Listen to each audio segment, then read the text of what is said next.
Bonjour les troisièmes, j'espère que vous allez bien. C'est un peu particulier pour moi de faire une vidéo comme ça, parce que j'ai pas l'habitude de parler tout seul devant mon ordinateur. Ceci étant, je pense que ça peut vraiment être bénéfique pour vous que je puisse vous parler. C'est pour ça que j'ai décidé de faire ce genre de choses. Et donc je vais alimenter en vidéo tout au long du confinement et jusqu'à qu'on se retrouve en tout cas. Donc, on va aller à l'essentiel directement. Nous sommes actuellement dans la séquence numéro 3 des mots contre les mots de la guerre. Je vous rappelle que c'est un chapitre qui s'attache à vous faire découvrir et donc à vous faire étudier des textes en lien avec les deux grandes guerres mondiales. Pour cela, on a vu dans un premier temps des lettres de poilus de la Première Guerre mondiale, donc des lettres réelles. Nous en avons étudié différentes. Vous avez également rédigé une lettre vous-même. Ensuite, je vous ai distribué un texte de Maurice Genevoix qui était le texte du DNB d'il y a 3 ans, si je ne me trompe pas. Donc ceux de 14, un texte donc écrit après coup, après guerre. Maurice Genevoix qui lui-même a été soldat. Donc on vit les émotions du soldat au cœur de la tranchée. Euh, et donc, on a vraiment l'impression d'être au cœur de la guerre. Ensuite, on est dans la Deuxième Guerre mondiale. Je vous ai fait lire 4 extraits de Système de Primo Levi. Je vous ai fait travailler par groupe là-dessus. On avait fait un bilan de cette séance, je me souviens très bien. Aujourd'hui, on va continuer la séance qu'on avait à peine entamée. C'était une séance sur la représentation des camps, la représentation de la Shoah à l'écran. Euh, c'est une séance qui est très importante par rapport à ce que je vais vous demander ensuite en termes de devoir de réflexion. Si vous avez toujours cette fiche pardon, sous les yeux, je vous invite à la lire avec moi, notamment concernant les objectifs. Donc les objectifs, découvrir la littérature de la Grande Guerre et celle des camps, c'est exactement ce qu'on fait. On a vu d'abord la Grande Guerre, c'est la Première Guerre mondiale. Maintenant, on est dans la littérature des camps. Réalité et fiction. Pour l'instant, nous n'avons vu que des témoignages. Même si ceux de 14, on peut dire que ce n'est pas un témoignage direct, puisque ça a été écrit après la guerre. Il n'empêche que ce sont des personnes à chaque fois réelles qui disent ce qu'elles ont pu voir lors d'événements réels. Aujourd'hui, ça va changer un peu, justement, puisqu'on va regarder ce qui se passe au cinéma. Et donc le cinéma ne se base pas que sur le réel, donc c'est là où la question de la fiction va devenir intéressante. Et elle est très importante pour la représentation de choses aussi majeures, aussi exterminatrices, puisque c'est d'une violence indicible. On va expliquer tout ça plus tard. Deuxième, pardon, c'était donc s'approprier différents genres littéraires. On a vu le récit à la première personne avec Primo Levi, donc le témoignage. On a vu des lettres. On a vu donc aussi un extrait de roman avec Maurice Genevoix. Maintenant, ça va être, c'est pas un genre littéraire, mais c'est une forme d'art, le 7e art, donc le cinéma. Il nous restera aussi à voir la bande dessinée. Très bien. S'interroger sur le devoir de mémoire, on l'a fait durant les 2 séances précédentes. On a aussi vu un poème, c'est vrai, le poème de Primo Levi, justement, qui parlait de ce devoir de mémoire-là. Je vous rappelle que le devoir de mémoire, c'est la notion qui incite le lecteur, qui incite pas que le lecteur, qui incite tout citoyen à ne pas oublier ce qui s'est passé, dans le but que ça ne se répète pas. Vous vous souvenez, je crois que je vous avais montré un extrait avec un monsieur qui avait réussi à sortir des camps et qui racontait que c'était après avoir vu le film de Claude Lanzmann, dont on va parler tout à l'heure, qu'il a décidé d'écrire son témoignage. Voilà, donc il expliquait que ce témoignage, c'était donc pour que ça n'arrive plus dans l'histoire, tout simplement. D'accord ? Écrire pour ne pas oublier. Très bien. Et donc on va pouvoir constater que le cinéma, c'est exactement ça. D'accord. Faire du cinéma, dans quel but? Pas forcément pour faire des entrées au cinéma, mais aussi pour ne pas oublier ce qui a pu se passer. Et donc, dernier objectif, c'était donc pratiquer l'écriture d'invention, ce que vous avez fait avec la rédaction d'une lettre. Et enfin, pratiquer l'écriture d'argumentation. C'est un des gros points de l'année de troisième. Vous en avez déjà fait pour le brevet blanc, notamment. Il y en a beaucoup qui se sont très bien sortis. Mais il faut qu'on retravaille ça dans le détail parce qu'il y a quand même pas mal de choses à revoir. C'est parti, séance numéro 7. Si je ne me trompe pas, vous l'aviez déjà noté dans le classeur. Vous reprenez ça. La Shoah à l'écran. Normalement, vous avez noté déjà pour commencer une citation de quelqu'un qui s'appelle Georges Perec. Je réexplique cette citation-là. Qui, au sortir d'un raccourci succinct, nous dira la mort d'un individu dont on parla jadis. Georges Perec, la disparition. Avant que j'aille plus loin, je pense que tout ce que je vais dire à présent, je vais pouvoir vous l'envoyer par mail. Il se trouve que moi, vous voyez, j'ai fait mes cours comme ça en notant tout sur feuille. Je pense que je vais les scanner tout simplement, puisque je ne vais pas m'embêter à retaper tout ça. Je vais les scanner, puisqu'il se trouve qu'en termes de technologie, je suis quelqu'un d'assez incroyable. Et je vais vous les transférer soit sur Pronote, soit par mail, ce qui vous arrange. Très bien. Donc simplement, vous pouvez m'écouter parler.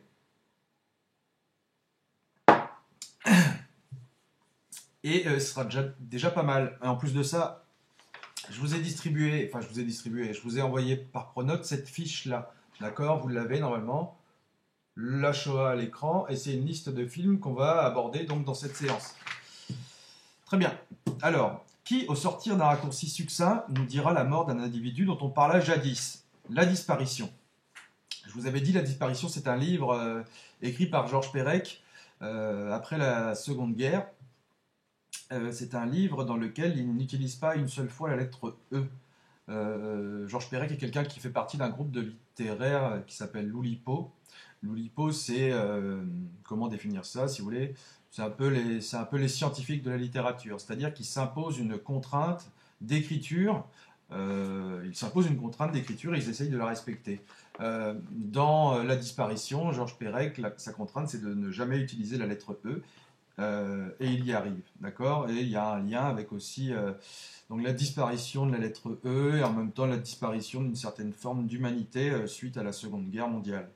Bref, je reviens sur cette citation-là. Qui, au sortir d'un raccourci succinct, nous dira la mort d'un individu dont on parla jadis? J'avais donc déjà expliqué. Qui nous dira la mort d'un individu dont on parla jadis? Donc, qui va nous raconter la mort de quelqu'un dont on parla jadis, donc qui, un homme du passé, quelqu'un qui est déjà mort tout simplement.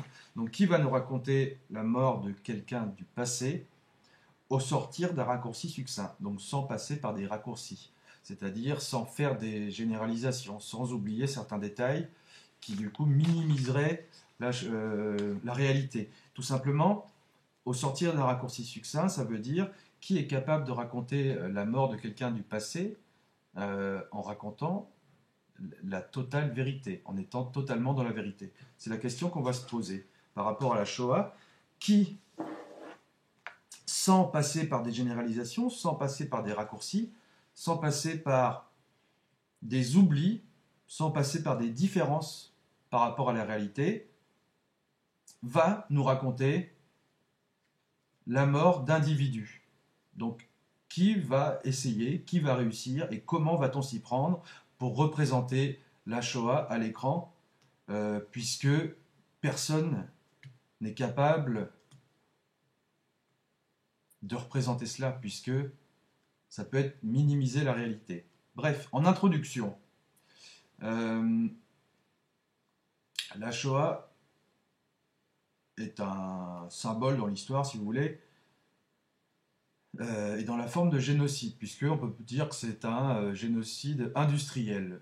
C'est pour ça que c'est remarquable. Quand je dis remarquable, ça ne veut pas dire que c'est quelque chose qui est positif, pas du tout. Remarquable, ça veut dire que c'est quelque chose qui est remarqué, d'accord, qui ne passe pas inaperçu, c'est certain. Puisque c'est une façon industrielle de tuer des gens. Voilà. Le contexte est le suivant. Vous comprenez très bien qu'il n'y a pas d'images qui ont pu sortir des camps de concentration.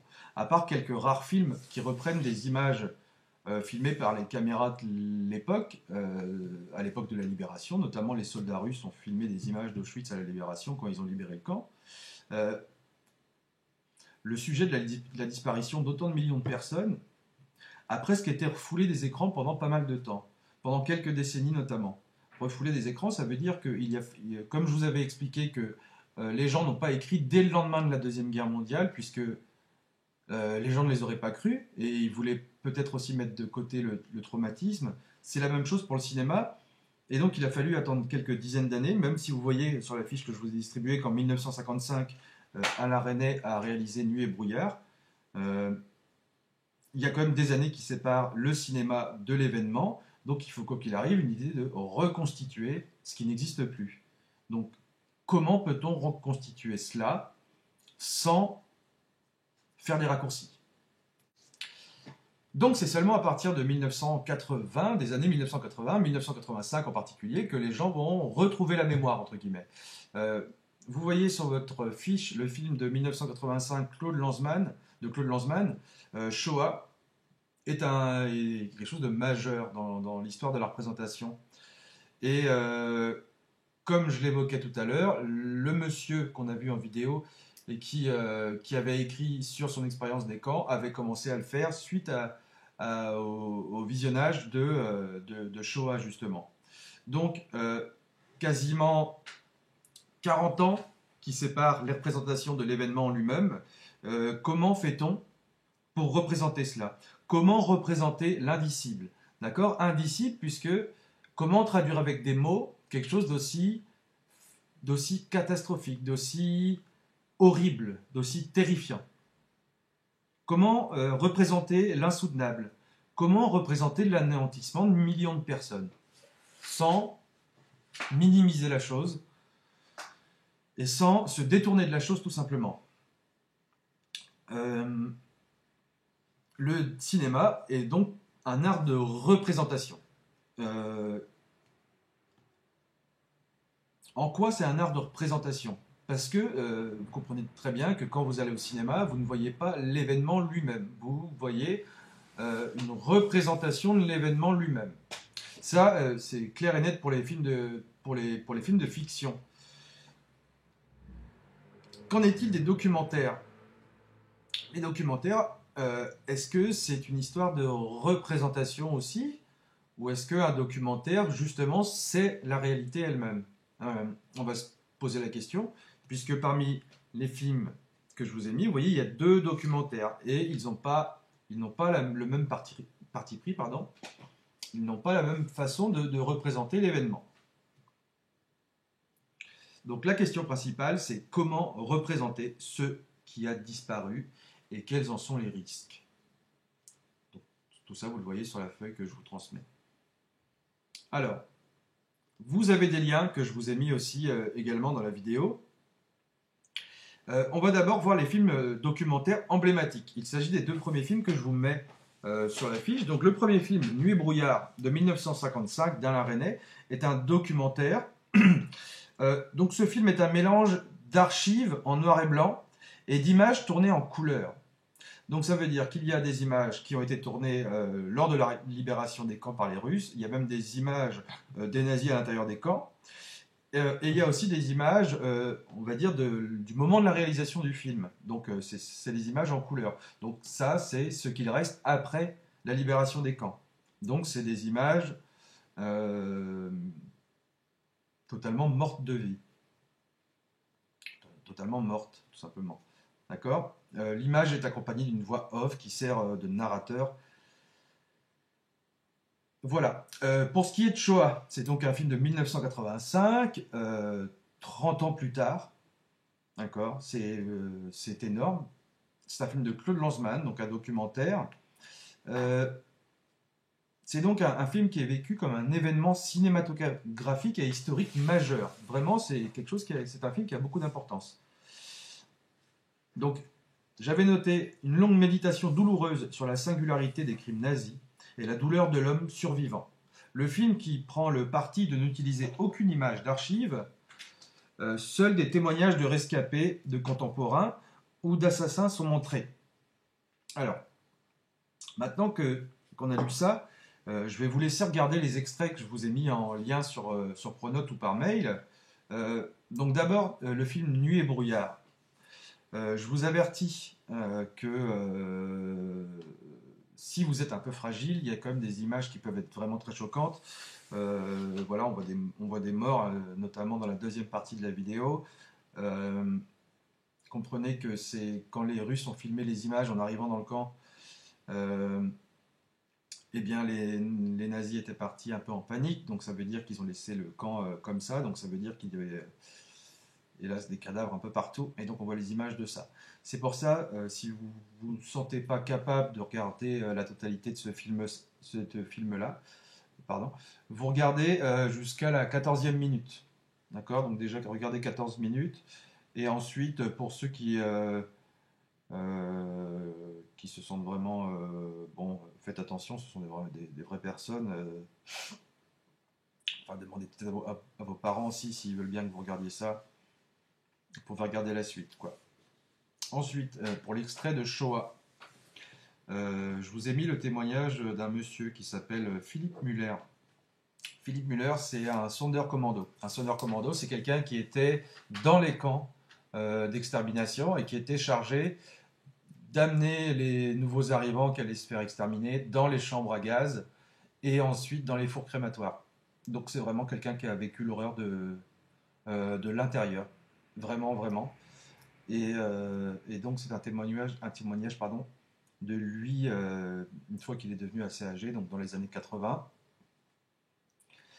Je vous laisse regarder donc ces deux vidéos-là et réfléchir au parti pris de chacun des réalisateurs. D'accord? D'un côté, Anna René, son but est de mêler images d'archives et aussi images actualité. Donc d'actualité, donc ça veut dire du moment de la réalisation.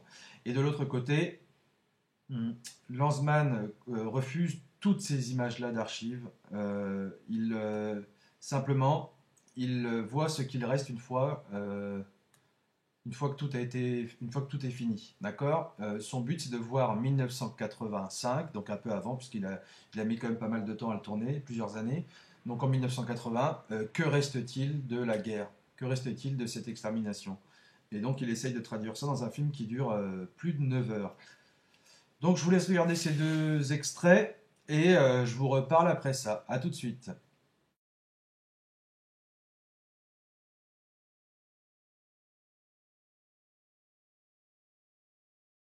Donc, ouais. Donc voilà, vous voyez que c'est quand même assez fort. Donc ce qu'il faut retenir, c'est que Nuit et brouillard est un film qui est très choquant.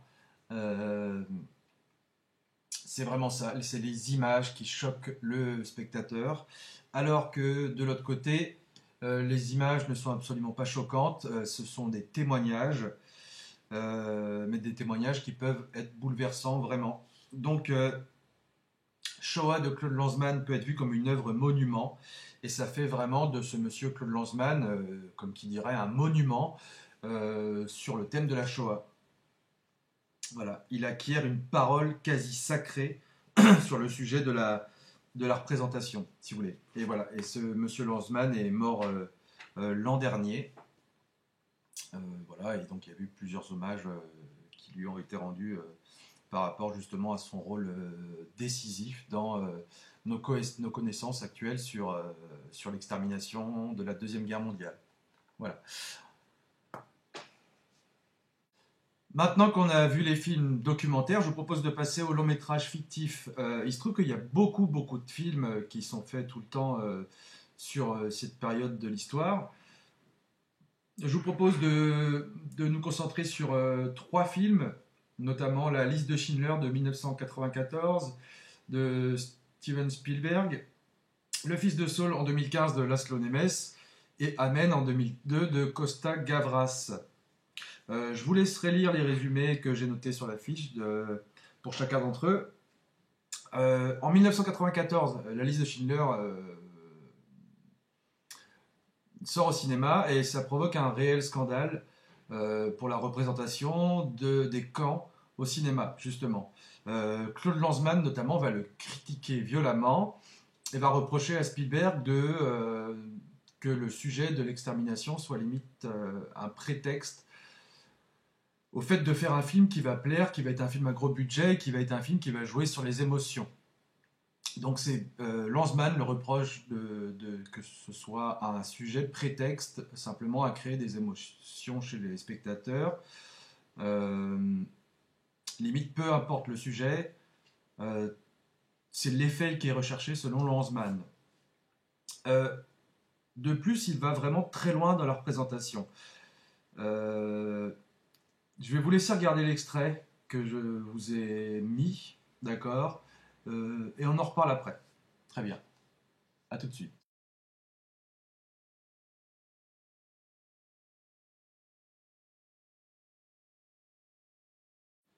Voilà, donc vous avez vu l'extrait.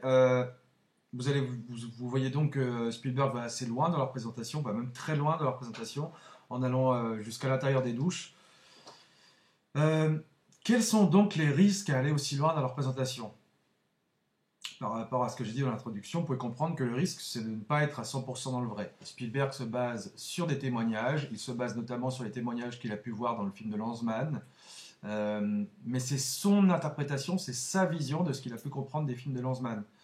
C'est ce qui lui est reproché, d'accord? Selon Lanzmann, c'est impossible de créer une fiction totale sur ce qui s'est passé dans les camps parce qu'on va s'écarter de la réalité.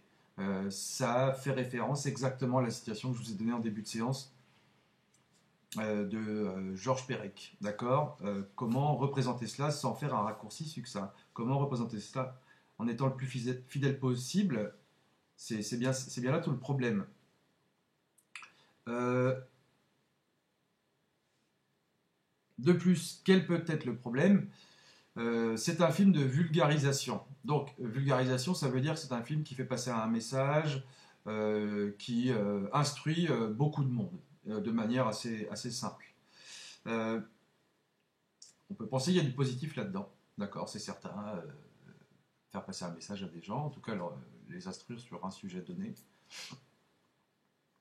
Quel est le problème? C'est simplement que je pense, et c'est certain, plus de gens connaissent la liste de Schindler que Shoah de Lanzmann. Alors que qui va être le plus proche de la réalité, évidemment, c'est Shoah de Lanzmann, puisque ce sont des personnes qui ont vécu la chose, qui témoignent. Et il n'y a aucune tentative de vouloir représenter ce qui n'existe plus. Chose que fait totalement Spielberg. Donc, côté négatif, vu par Lanzmann, mais côté positif quand même, puisque ce film a des qualités justement de vulgarisation. Après, c'est vrai qu'on n'est toujours pas du côté des Juifs, d'accord? C'est quand même l'histoire d'un Allemand qui sauve des Juifs. Donc, voilà, c'est discutable, n'empêche, il a eu beaucoup de récompenses, énormément de récompenses. Je vous encourage à le regarder. Voilà. Je vous propose à présent de regarder l'extrait du film Amen et on en reparle après. Donc, qu'est-ce qu'on peut constater après avoir vu cet extrait d'Amen? Vous voyez que le parti pris de Costa Gavras n'est pas du tout le même que Spielberg, puisque là, Costa Gavras, lui, ne se permet pas de montrer l'intérieur de la chambre à gaz. Il s'arrête simplement sur l'extérieur. D'accord? Il filme le soldat allemand, enfin le soldat nazi, en train de regarder à l'intérieur. Donc c'est ce qui est en dehors, au final, de l'image qui est fort. Voilà. J'arrête rapidement sur Amen, puisqu'on va retrouver la même problématique dans Le Fils de Saul. Je vous laisse regarder l'extrait aussi. Avant de vous laisser regarder, je vous explique quand même que le personnage principal de ce film est un homme faisant partie des Sonderkommando. Les Sonderkommando sont des prisonniers du camp qui sont engagés donc par le gouvernement nazi, par le système nazi, pour gérer les camps. Et donc les Sonderkommando, eux, sont à l'intérieur. Ils sont chargés de remplir, entre guillemets, d'amener les gens vers la chambre à gaz et ensuite d'alimenter les fours crématoires. Voilà, donc cette personne-là, vous allez voir, ce personnage est lui-même un Sonderkommando. Donc vous regardez l'extrait et on en parle après.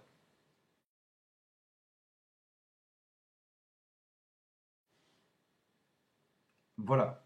Donc, vous voyez que c'est quasiment la même problématique qu'Amen. Il y a un focus fait sur le personnage principal. Euh, et ce qui va être très fort, ce qui va être très important, c'est ce que l'on devine en dehors du champ, le hors-champ de la caméra.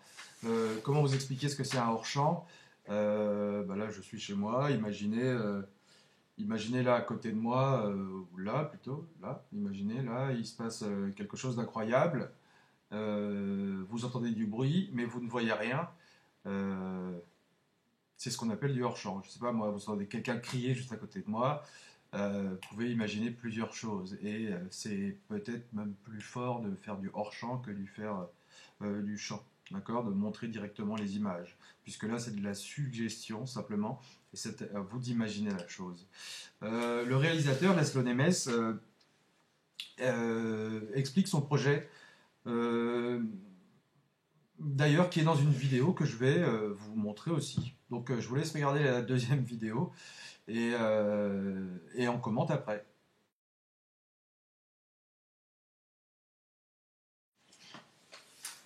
Voilà, donc vous voyez, il se base sur de réels témoignages. Il avouera lui-même ne pas avoir cessé de visionner le Shoah de Lanzmann. Il s'est donc énormément basé là-dessus pour créer ce personnage et donc pour créer ce film. Lanzmann va saluer le fils de Saul. Il dira que c'est un anti-liste de Schindler, simplement et surtout parce que euh, il est dans la suggestion plus que dans la représentation de l'événement de façon réelle. D'accord. Lanzmann avouera à la sortie du Fils de Saul, même un peu après ça, peu de temps avant de sa mort, qu'au final, il a aimé la liste de Schindler, mais il reproche à Spielberg de ne pas s'être assez interrogé sur la question de la représentation de la chambre à gaz, justement. Et il trouve qu'il a fait là une faute. Je voulais terminer cette séance en évoquant un film qui apparaît pas sur la fiche que je vous ai envoyée sur Pronote, mais qui par contre apparaît sur le scan que je vous transmets. Il s'agit d'un film de 1998 qui s'intitule La vie est belle de Roberto Benigni. C'est un film qui a eu énormément de succès à sa sortie, il a eu plus de 60 récompenses, mais néanmoins c'est un film qui a créé un énorme scandale. Je vous présente l'intrigue. C'est donc l'histoire d'une famille italienne juive qui est déportée dans un camp de concentration. On ne sait pas vraiment où est ce camp de concentration, il n'est pas nommé directement. Donc cette famille est déportée vers un camp de concentration avec donc le papa est isolé avec le fils, la maman est isolée avec les femmes. Et donc le papa va vouloir cacher son fils et lui cacher la vérité par rapport au camp de concentration. Et il lui fait croire tout le long du film qu'ils sont dans un jeu. Jeu dont la récompense est que si vous gagnez, vous acquérez un char d'assaut. Voilà, donc je vais vous laisser regarder la bande-annonce et un extrait et on réfléchit après à ce pourquoi il a fait autant de scandales quand il est sorti.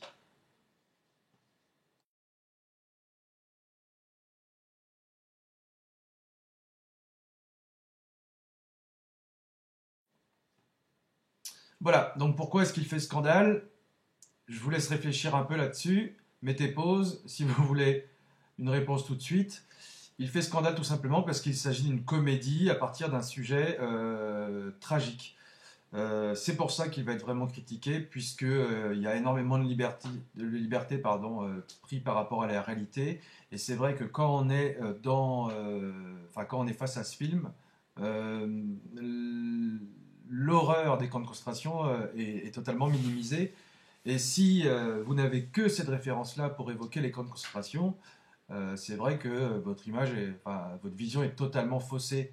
Voilà, donc c'est pour ça qu'il fera énormément de scandales. Maintenant que j'ai dit ce que j'avais à dire, maintenant que cette séance arrive à son terme, j'ai plusieurs questions à vous poser, mes chers troisièmes, et j'aimerais donc que vous les notiez sur votre classeur et que vous y répondiez par écrit, et que vous m'envoyiez une photo sur mon adresse mail ou sur Pronote. Donc je vous explique les questions que bien sûr je vous enverrai également par mail. Donc quels sont les genres de films pour représenter la Shoah? Les deux grands genres, c'est très facile. Qu'est-ce qui les caractérise l'un et l'autre? Deuxième question. Quelle question majeure soulève ou implique la représentation de la Shoah à l'écran? Donc, voilà, il y a un problème que j'ai soulevé tout au long de ce cours. Donc, quel est ce problème? Quelle est la question euh, sous-jacente à la représentation de la Shoah?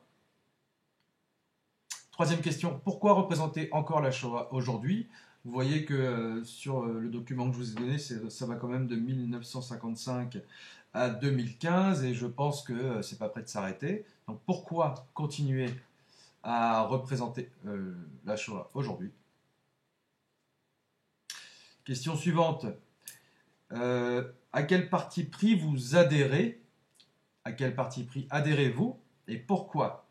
Par exemple, vous voyez très bien que si on compare la liste de Schindler et le fils de Saul, la liste de Schindler et Amen, ce n'est pas du tout le même parti pris.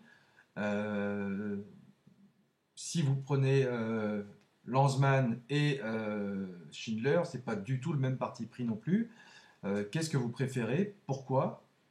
Si vous préférez le documentaire plutôt Alain Resnais plutôt que de Lanzmann, à vous d'expliquer pourquoi également. Donc, quel parti pris? Pourquoi? Et enfin, quel film aimeriez-vous voir dans sa totalité à la suite de cette séance et pourquoi? Voilà. Bon, je vous laisse les troisièmes. J'espère que vous allez tous bien. Voilà, hein. Donc, j'espère que vous travaillez, que vous faites attention à vous. Voilà. Si je fais ces vidéos-là, c'est pas pour rien, c'est pour vous aider. Il faut que vous reteniez tout ça. Je vous mettrai une autre vidéo demain sur la représentation des camps de concentration en BD, d'accord? Et après, on aura eu quand même beaucoup de genres artistiques, de genres littéraires. On en aura vu beaucoup qui représentent donc un même événement. Et à partir de là, vous êtes vraiment capable de juger telle représentation ou telle façon de représenter donc de chaque artiste. Sur ce, prenez soin de vous et de vos proches et je vous dis à très vite. Au revoir.